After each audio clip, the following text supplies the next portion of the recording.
So it's real film. I'm digital. I feel like I met most of you outside. Well, welcome to the Alex Theatre for this event tonight, appropriately named.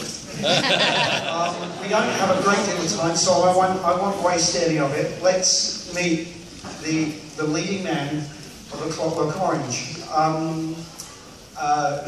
Ever since this movie came out in 1971, he has amazed and entertained us, inspired us. He is a personal hero of mine. So it gives me great pleasure to introduce to you a British icon,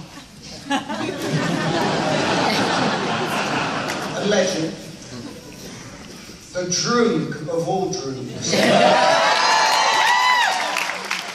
Mr. Malcolm Mcdowell.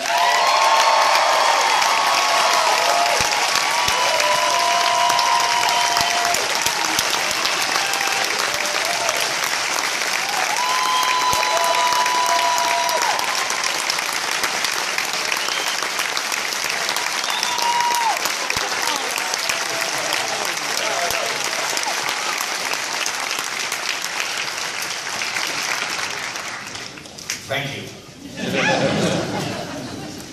So let me start with a somewhat serious question, somewhat, and I'll start at the end, and work back. Obviously, there was a lot of controversy over Clockwork, and of course Kubrick pulling it from theatres. And the so-called sort of copycat violence. It seems odd to me that they would put the blame of the responsibility at the feet of the perpetrator. You know, and instead it was sort of laid at the feet of Kubrick and Anthony Burgess, who I think at the time said, "Why should I be responsible for man's inherent hatred of man? I didn't invent violence. I'm just." Right. But did you go through a sort of weird time by association? Were you as the leading actor in the movie given a hard time? Well, I was to a certain extent, but you know, one is an actor. You're asked to play a psychotic killer, you know. And you're asked not only to play a psychotic killer, but you're also asked to make the audience like you. Which haven't been done up to that time. Can you think of another anti-hero? Because I can't, and so it was new ground. But you know, anything with Kubrick, of course, was new ground. I mean, he was, you know, the governor, because he'd done, just the movies he'd done before Clockwork were going back to Paths of Glory, and then Spartacus, Lolita, Strange Love, 2001, Clockwork Orange. The man was the resident genius, you know. So he had presumably seen you in. He saw you in If. He saw me in If. And he had screening. I didn't know this.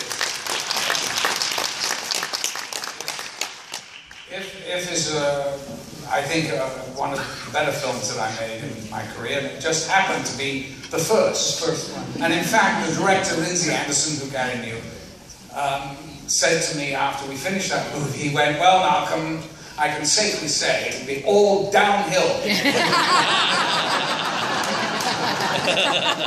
And you know, he was almost right. But, so what happened now, this was told to me by Christiana Kubrick. right. Stanley was long gone. And we found ourselves celebrating something or other, and she said, "Well, you know how he cast you." And I went, "Well, actually, no, I don't really know, except that he saw If." She went, "Oh, no, well, he had screenings out at Abbott's Mead, his house, in Boreham Wood, and he was looking forward to seeing this film. It was a controversial film at the time, If, about a revolution in a boys' school. And so Stanley was watching the film, it came up, and she said, you made your first entrance. Stanley hit the control button and said, relace that, I want to see it again. 5 times on my first scene. He watched it 5 times. Then he turned to her and said, we found our Alex.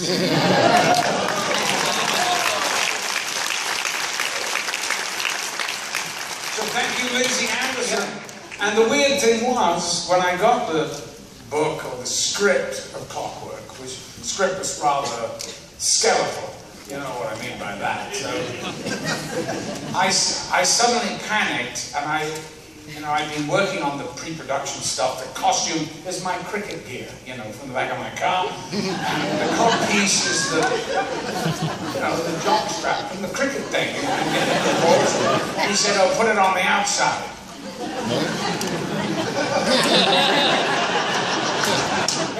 That's why it's all white. And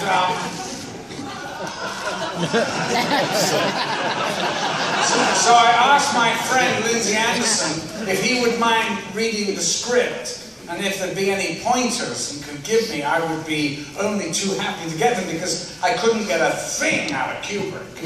I said to him, what do you see as, you know, what do you see, Stan, as, you know, in the character? And he goes, I don't know, that's why I hired you.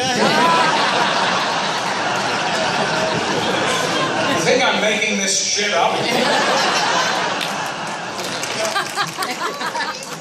Is that familiar? Oh, very familiar.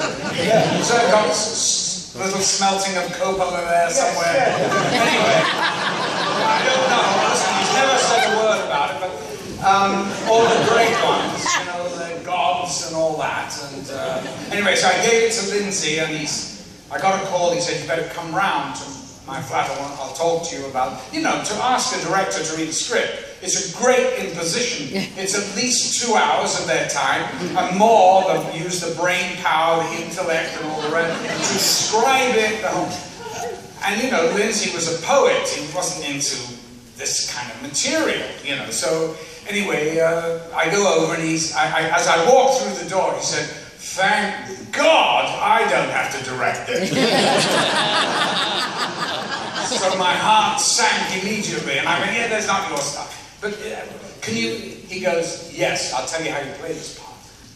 I went, "How?" He said, "There's a close-up of you in If, when you open the doors of the gymnasium to be beaten, and you look at the prefect, and you smile.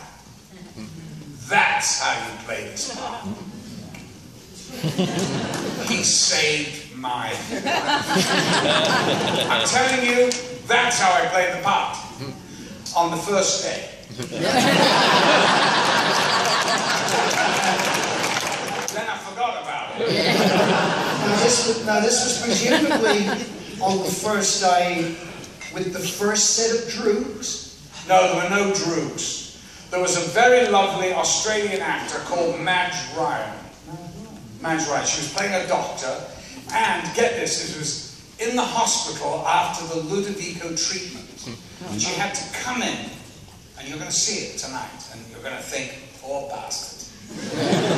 She had to I had to turn over my ass when she gives me a shot in the bum. And Kubrick thought it would be fantastic if she really gave me a shot. And I said, "Is she qualified?" She said, "No, but she did go to RADA."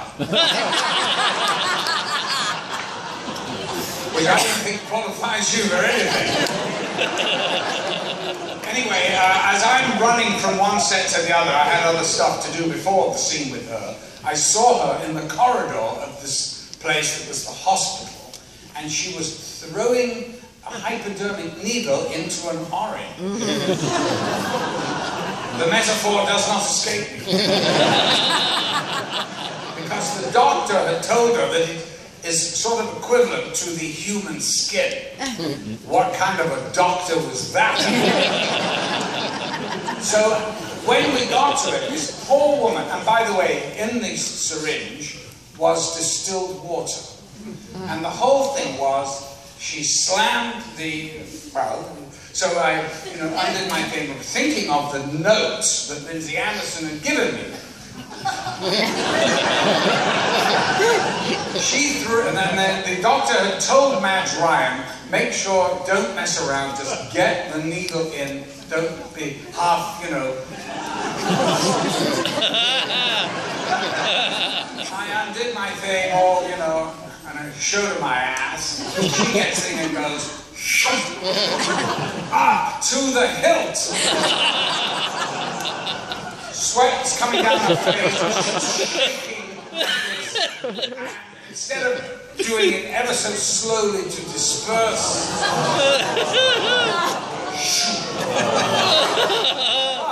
I smiled.